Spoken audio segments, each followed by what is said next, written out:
સુરતમાં school van ચાલકો સાથે બેઠક યોજાઈ। ટ્રાફિક પોલીસ અને સ્કૂલ વાન ચાલકો વચ્ચે બેઠકનું આયોજન કરવામાં આવ્યું। આરટીઓ ફાયરના અધિકારીઓએ માર્ગદર્શન આપ્યું। વાન ચાલકોને ફાયર અંગેના નિયમોનું માર્ગદર્શન આપવામાં આવ્યું। બાળકોની સંખ્યા નિર્ધારિત નિયમનો અમલ કરવા માટે આદેશ આપવામાં આવ્યો।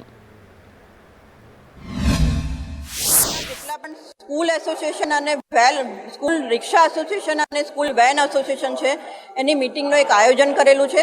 મીટિંગનો મુખ્ય હેતુ એ જેટલા પણ બાળકોને સ્કૂલે લેવા અને લઈ જવા માટેનું વ્યવસ્થાપન છે એમાં ક્યાંય પણ કોઈ કચાશ ન રહે, કેપેસિટી મુજબ જ બાળકો બેસાડવામાં આવે એવા તમામ નીતિ નિયમો આરટીઓ અને શિક્ષણ વિભાગ સાથે સંકલન કરી અને સુરત શહેર ટ્રાફિક શાખા દ્વારા માર્ગદર્શન આપવામાં આવેલું છે। અને જો કોઈ પણ આવી બાળકોની સુરક્ષા સાથે ચેડા કરતું કોઈ પણ રિક્ષા ચાલક અથવા વેન ચાલક જોવા મળશે તો એમના વિરુદ્ધ ચોક્કસપણે કાયદેસરની કાર્યવાહી કરવામાં આવશે।